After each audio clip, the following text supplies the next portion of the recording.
কেন আমার সাথে এই সম্পর্কে জড়াইছে, কেন আমার বিয়ের প্রলোভন দেখাইছে, আমার এত সুন্দর সংসার সে ভাঙা দিছে। এমন কিছু আশা করছিলাম না। আমার বিয়ের প্রলোভন দেখায়া আমার স্বামীর কাছে আমারে খারাপ করছে।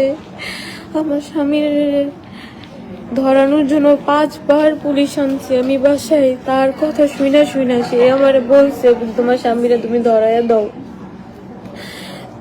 এমন করো তেমন করো। তার সব কথা শুনে আজকে আমি সব হারাইছি। আমার বাচ্চা, হাজবেন্ড, সবার কাছে আমি কালা রয়েছি। কেউর কাছে আমি মুখ দেখাতে পারি না, কেউর কাছে আমি মুখ ধরতেও পারি না। আমি আমার স্বামীর কাছে ফিরে যাইতে পারতেছি না। আমি আমার বাচ্চাদেরকে ধরে দেখি না। আমি কত খারাপ হয়ে গেছি। আমার 3 নম্বর বাচ্চাটা 14 মাস বয়স, আমি ধরে দেখি না ওই বাচ্চাটারে। আমি এখন হসপিটালে বসে আছি। সবাই আমার এই বিচার করো। আমি সবার কাছে বিচার চাই। আমি মন ফাল্গুনবাসীর কাছে বিচার চাই। হয় আমি ভুল হয়েছে, আমি স্বীকার করতেছি। ওরও বিচার করুক, আমারও করুক, সমস্যা নাই। কিন্তু ও ঠিকই বুক ফুলাই আটটাছে, কিন্তু আমি কেউর কাছে মুখ দেখাতে পারতেছি না, কেউর কাছে যাইতে পারতেছি। তার জন্য আজকে আমার এই অবস্থা।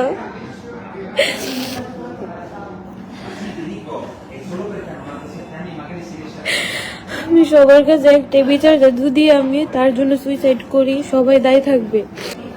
আসসালামু আলাইকুম সবাইকে। কালকে আমি লাইভে আসছিলাম, অনেক কথাই বলছি, অনেক কিছুই করছি, কিন্তু এখনো কেউ একটা সলিউশন দিতে পারতেছে না। এই করতে করতে আমার জীবন পুরো ধ্বংস হয়ে গেছে। এখন পর্যন্ত ঠিক হইতে পারতেছি না। আর আমি এটার বিচার চাই। এই বিচার আমি তার দোকানে গেছিলাম, বলছিলাম তুই বিয়ে কর। বিয়ের কথা শুনে সে পুলিশকে সাথে সাথে কল দিয়ে দিছে। এখন শুধু আমি বিচার চাই। বিচার ছাড়া আমি কিছু বুঝি না। আমার বিচার দরকার। হয় সে আমার বিয়ে করব, না হলে মন ফাল্গুনবাসী সবাই যারা বাংলা কমিটির মানুষ আছে, কি বিচার সমাধান দিব আমারে দিব, দুইটার একটা করব। যদি আমার বিচার না দিতে পারে, আমি সুইসাইড করে একবার আল্লাহ আমার ফিরে আনছে। আমি আর করবো না। একদম সুইসাইড করে মন ফাল্গুনবাসী বাংলা কমিটির সবাই দায় থাকবে, সবাই দায় থাকবে। পরে মরার পরে বিচার পায় তো কোনো লাভ নাই। আমার এখন বিচার দরকার। আমি পুরো শেষ হয়ে যেতেছি।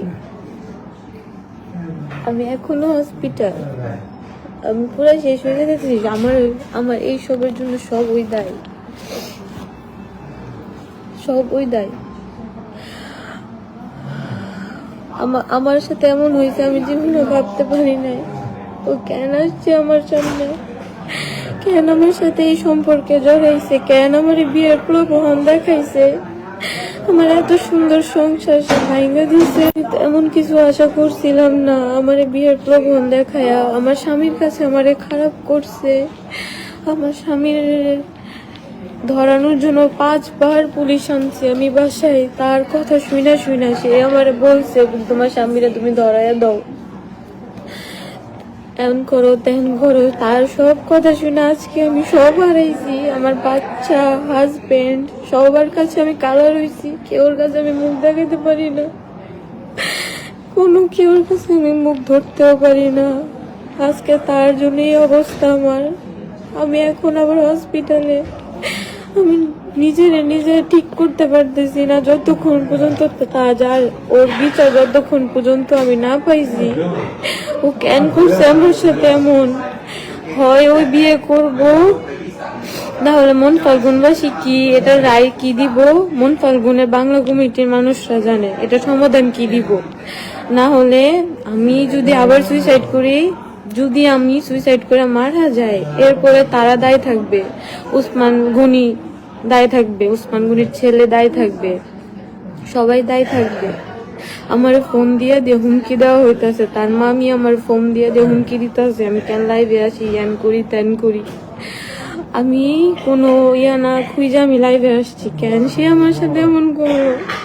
আজকে এমন করে আজকে আমি এখনো হসপিটালে, আমি ঠিকভাবে দাঁড়াইতে পারি না, তারপরও আমি সবার কাছে আমি বিচার চাই। কেন সে আমার সাথে এমন করলো? এমন বিচার করুক যাতে মন ফাল্গুনের আর কোনো বিবাহিত মেয়ের দিকে কোনো ছেলে তাকাইতে না পারে।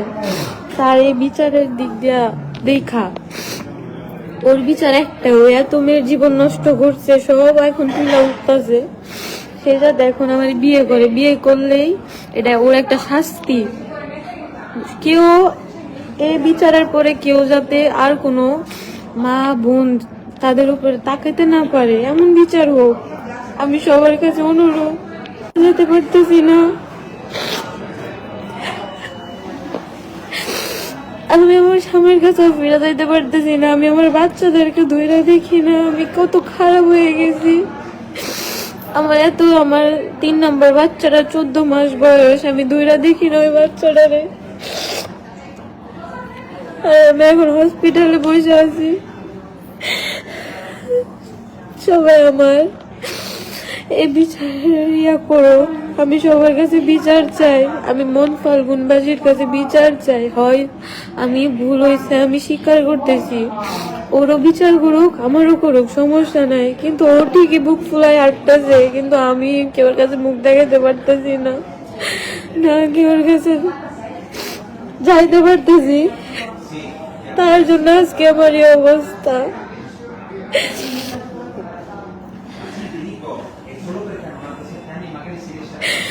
আমি সবার কাছে একটা বিচার চাই, যদি আমি তার জন্য সুইসাইড করি সবাই দায়ী থাকবে।